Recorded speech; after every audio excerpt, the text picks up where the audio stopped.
Welcome to the Rising Tide Leadership Podcast, where each week we simplify the complexities of your leadership journey. Welcome, everyone, to another episode of the Rising Tide Leadership Podcast, where we aim to give you critical and easily applicable leadership concepts to help you along your journey. I'm your co-host, Scott, and I have the privilege of talking about life and leadership with the owner and founder of Rising Tide Leadership, Dr. Michael David Morales, aka Mo. Hey, what's up, Scotty? I love that opening every time. Let's talk leadership.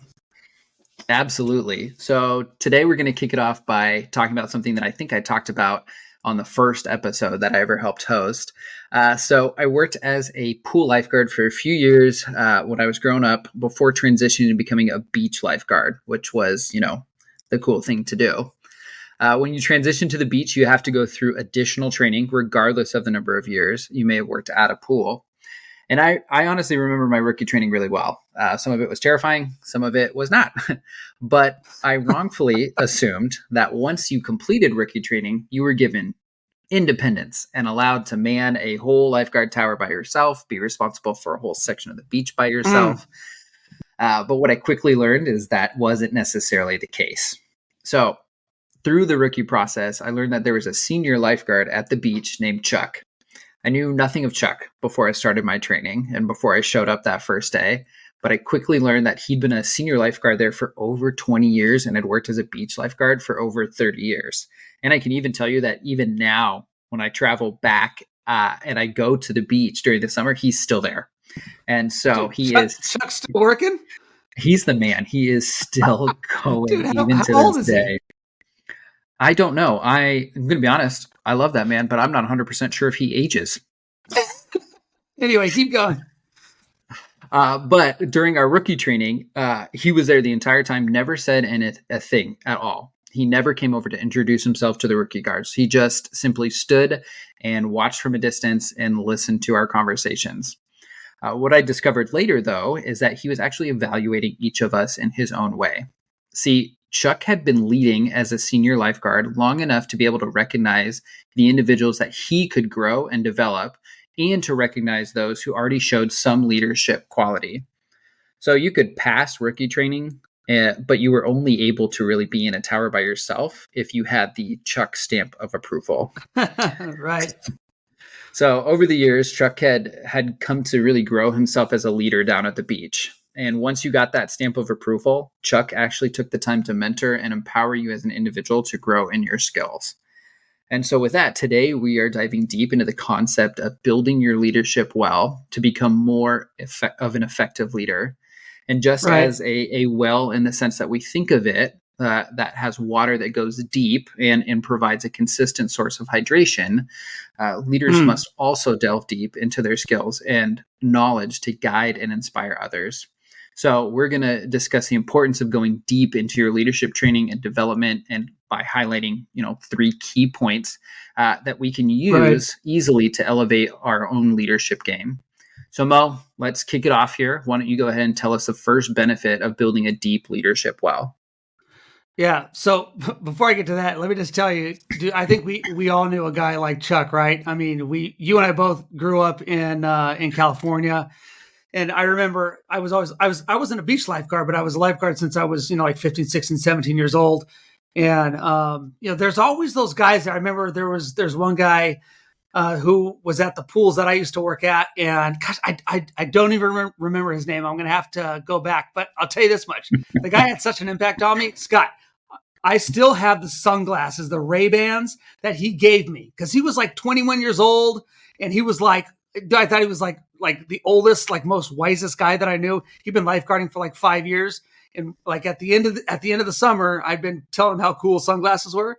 And he's like, Mo, I want you to have my sunglasses. I was like, oh my gosh, you're kidding me. And so like, I don't know. I just kept them over the years. And I think I kept them seriously because that, like you were saying from Chuck, it was almost like a stamp of approval. It was him saying, Mo, hey, you're my boy. I put in a lot of time. I wanted to be like him. He never really said very much. He just kind of he looked like Baywatch. You know what I'm saying? He just like, you knew that if something went wrong, he was going to be there. So I think, this isn't even one of our points, but we all have people like Chuck. in our life. And so I guess that's really the first challenge for our listeners today is, who's like Chuck in your life, because we all need to have those people. But that's for a different podcast today. Scott, you did say we're talking about building your leadership well. And so the question for our leaders is, are you building your leadership well? And so there's benefits of that. And the first one is this. The first benefit of building the leadership well is depth equals competence. See, you want a deep leadership well. So, Scott, imagine a well that's only a few feet deep, right? It's not going to sustain you during times of drought because it's not deep enough. It's not going to go deep enough to get the water when the drought happens, right? So, similarly, for all of our leaders out there, there's a superficial knowledge and set of skills that we struggle with a lot when we face challenges. And what do I mean by that, Scott? Well, you and I and everybody else who's ever done leadership deals with the same problem, right? And it's this. Once you read one leadership book, you think you've made it, right? You did, I did. It's like, oh yeah, I read that book. I mean, I'm good to go. Right, Mo, I read that book or that two book. And I'm like, no.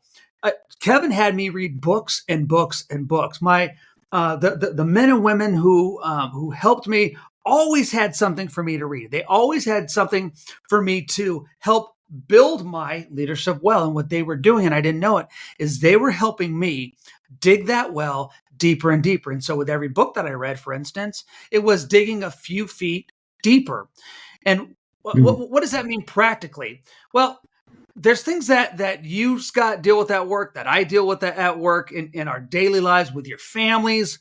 All of our leaders out there, they're dealing with stuff every day, right? And so for each of you leaders out there, you need to remember that you are only as good as what you continue to learn.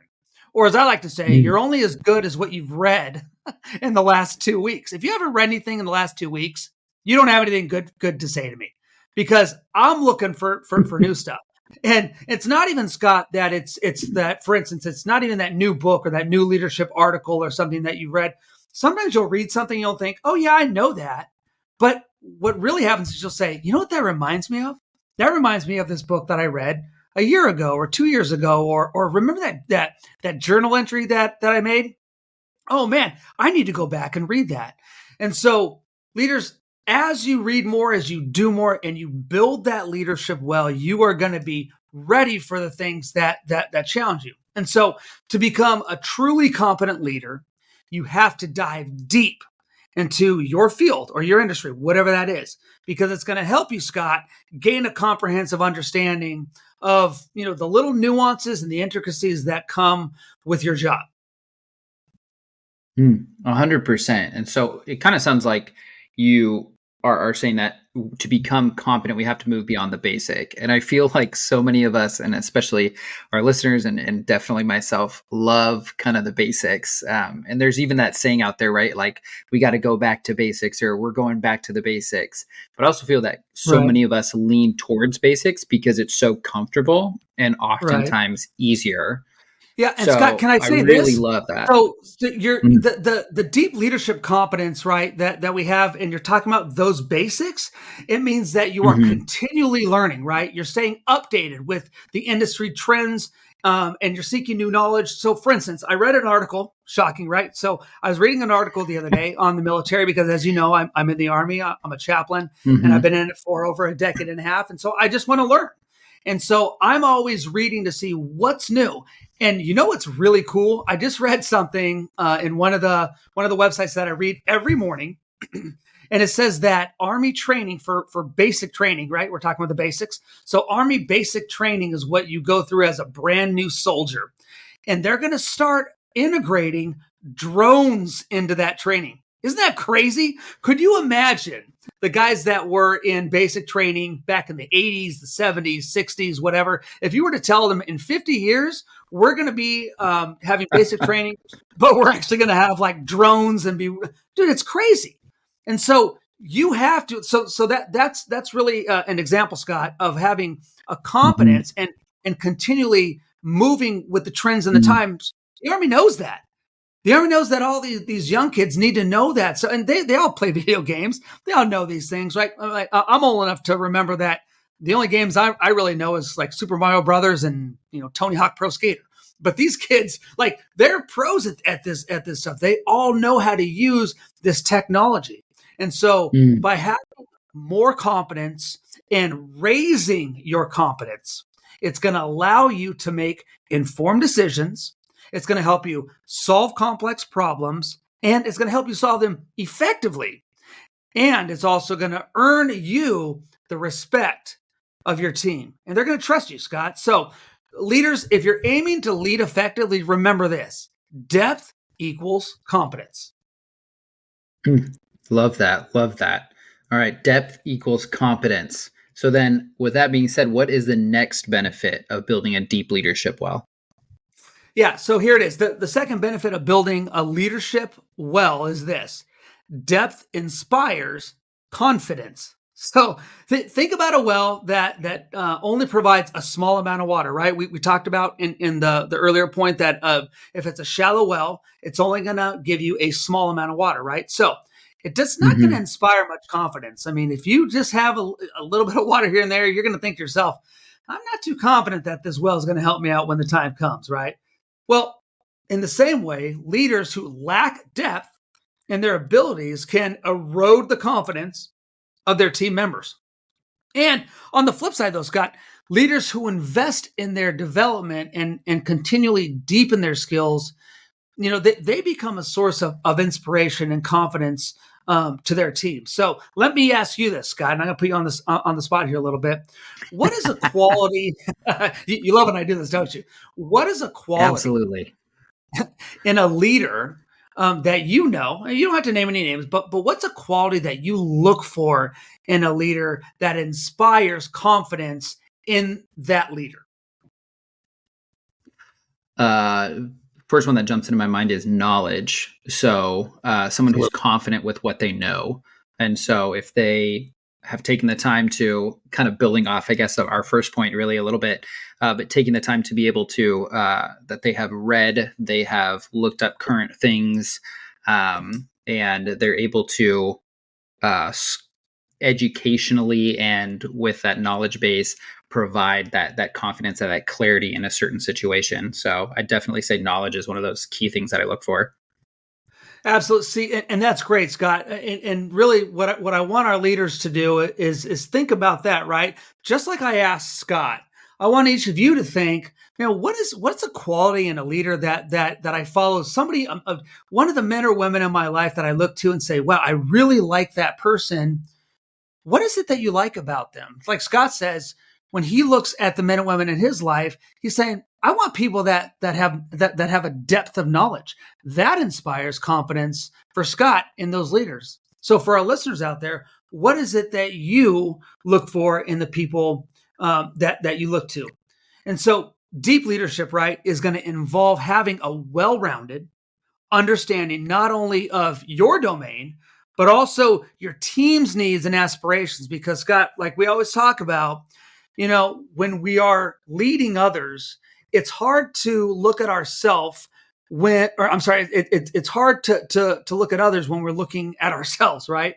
If we focus on the people that we are supposed to be influencing and leading, it's going to keep us focused on them and not worried about ourselves and being selfish, because leadership is not about being selfish, right? So you can provide confidence, support, direction, and you really need to help your team align their goals and their values, and your goals and your values with the goals and values of the team.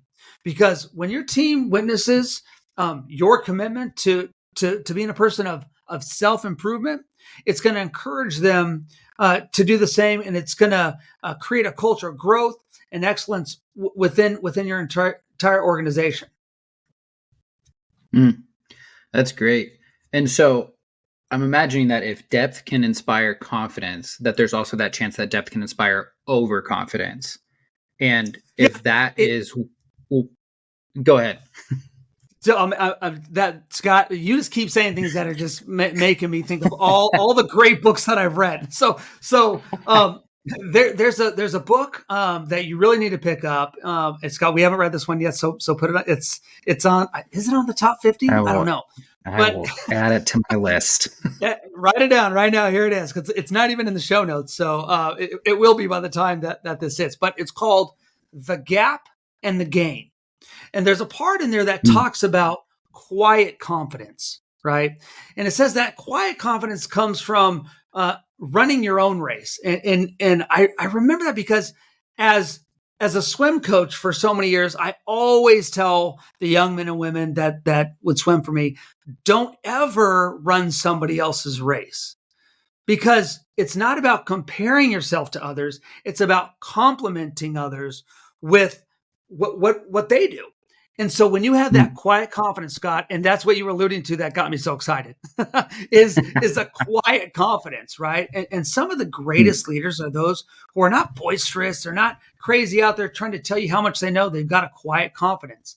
And so there's a mm. philosopher, and his name's Seneca, and he said this quote. He said that you're on the right path and not led astray by the many tracks which cross yours of people who are hopelessly lost. And Scott, if that's not deep, I don't know what is. And so it's saying, don't worry about what other people are doing. Worry about what you are doing so that you can stay on track, not just for you, but for your team. So pick up that book. Again, it's called The Gap and the Gain. Great book, great read, fast read, but it'll help you to understand what it means to inspire that quiet confidence. So leaders, are you inspiring that confidence in the people that you lead? Because if you do, you're just going to add depth to your well. I love that. I love that. Thanks for clarifying. And as always, thank you for making my Amazon book list even longer. So, Hey, Amazon, you are welcome. Jeff Bezos, I'm your biggest fan. all right. So then we've got one more point to go. So then, what is that next benefit of building a deep leadership well? Yeah, the final point is this, Scott. The third benefit of building the leadership well is depth encourages adaptability. And man, Mm, I love that word adaptability, Scott. In fact, I just used one of my favorite phrases the other day when I was with my boys and girls at the Army. And of course, it was frustrating because in the Army, everything's frustrating. And I just turned and I said to some of the young soldiers, I said, man, blessed are the flexible, for they will not be broken. And it was like, man, we just got to adapt, right? Adjust, mm, adapt, do the things that are going to keep you from losing ground, because there are things out there that can inspire you, like we said in the prior point. But sometimes things don't always go your way, and so you need to be ready to be adaptable. And so, for our listeners out there, a deep well can withstand the fluctuations in weather, and it's going to help provide that reliable source of water, as we're talking about a well, right? And with leadership, it's very similar. Deep rooted knowledge and skills that you build over time make you better equipped to adapt to the changing circumstances. Because, Scott, what do we always talk about? There would be no need for leaders if things didn't go wrong, right? If everything went right, we wouldn't need leadership. We would just all show up and do what we're supposed to do. But that's not how life works. There's always problems. And you know what? What I'm looking for in times of trouble, as the Beatles would say, I am looking for the person who's going to step up and lead. And you can make excuses or you can make changes, but you can't do both at the same time. So, whether it's a market shift in your industry or a crisis or introduction of new technologies, as we talked about with the Army, remember this: leaders who build the well deep can pivot when necessary, and they adapt to the changes so that they just don't make it through, but they thrive and they get better. yeah, that's great. So I get one of the questions that pops in my head. If you have for instance, maybe myself or someone else who's not in a kind of top level position of leadership, what advice would you have for those individuals who might be leading up in a sense during a time of crisis? Yeah. Well, obviously, I've got a book for that, and I think we've read this one, Scott. So you can rest assured. But I'll bet a lot of our readers have not read it. But it's Michael U. Seam's book called "Leading Up," right? And you remember Hmm. reading that book, I'm sure. And actually, Scott, I think that was one of the first books you and I read more than a couple of years ago. But I have been Yeah. reading that book for over 20, at least over 20, probably 25 years now. I can't remember exactly when it came out, but I always remember it because it's got a big yellow cover. And I'm just like, it was on my shelf before Kindle existed. And now I have it digitally, and I still always keep a copy with me on my shelf. But to learn to lead up, and I love that phrase, in times of crisis is this, Scott, and this is really going to blow your socks off. I know you've never heard this from me, right? But good leaders ask great questions, right? Mm. So for our leaders out there, just because you're not the main decision maker, and most of us aren't. Everybody, I mean, unless you're maybe the president of the United States, but I'm sure even the president of the United States has to ask, to do some things. Even the Secret Service, right, is going to be able to say, well, I don't know if you can really do that because we're talking about, making sure you're safe and all that kind of stuff. We all answer to somebody at some point, right? And most of us Mm. who are just in regular life doing leadership and stuff like that can remember this. You just need to know how to ask the great questions. And if you don't know how to ask great questions, start asking good questions. If you don't know good questions, ask any questions. There are some dumb questions, right? Contrary to popular belief, but I would say if you are trying to ask right questions, you're probably going to be asking good questions. And so I'd say this. As we are building that deep leadership well, that resilience and adaptability, whether it's leading up or whether it's helping your team that has been entrusted to you, you need to make sure that you are staying dynamic, meaning don't be stale. Don't say, well, this is how we always do it. You need to be able to change with the Mm. times. You need to be able to make strategic decisions. You need to have confidence. You need to be able to lead effectively the people that have been entrusted to you. Because, Scott, these are uncertain times right now. And Mm. uncertain times calls for great leadership. And so, in times of crisis, remember that your depth of knowledge is going to be the anchor for the team. And Scott, when you ask those great questions, it's anchoring the team, it's anchoring your business to something that's on a foundation. And sometimes that's what our leaders above us need. They need somebody who is asking the good questions because they're saying, hey, we're not getting too far from the tough questions. And when you start asking those questions, Scott, what's funny is we always think that, like, when we have questions in our head, we think, well, obviously somebody else is thinking this, but not always. So for our listeners out there, Mm. ask the tough questions. When you think, well, I'm not going to ask this because somebody surely has thought about this. This is probably just me. Nope. I'll bet you're going to be the first one to ask it. So ask those great questions. That's a great way, Scott, to lead up. Yeah, and stay adaptable at the same time. So that's Mm. great. Yeah. For our listeners too, just so you guys know, if you go to pick up that book, the cover is now blue. So Is it really? don't Oh, go man, look. I am It old. is blue. It is blue now. So just so our listeners know, when they go to look up that book, it is blue now. So, Don't get the yellow one. It's a so different Mo, book. don't get the yellow one. So, but Mo, as we finish out today, what are your final thoughts for us? Yeah, final thoughts would be this, Scotty. Always remember, listeners, to strive to master your field, right? And continuously expand your knowledge. You need to be the source of inspiration. You need to be the source of confidence for your team because you can't expect anybody else to do it. Leaders always take the reins and they get it done. So be committed to growth, be deep rooted in your skills and knowledge that are going to enable you to adapt and lead effectively in any situation. And trust me, those situations are going to come. And by nurturing your leadership well, by digging the leadership well deep, even by just a few feet here and there, by reading books and talking to people who are better than you, you're not only going to become a more effective leader, but you're also going to empower your team and they're going to reach new heights and new successes, and they're going to be happy to be under your leadership. So keep digging deeper because the well of leadership is boundless, it's endless. The depths are going to hold a key to a brighter future for you and for your team. And trust me, you can never go too deep in building the leadership well. Gosh, what a great reminder today. Lifelong learning. Well, that brings us to the end of this episode. So if you guys enjoyed listening today, we encourage you to rate, review, and subscribe. And don't forget to share. Thank you all so much for joining us today. We'll see you guys next time. Thank you for listening to this episode of the Rising Tide Leadership Podcast. Highlights and resource links are available for you in the show notes. We hope that you will join us next time as we continue on the leadership journey. Don't forget to like and subscribe so you don't miss out, and share with others so they don't miss out. See you next time.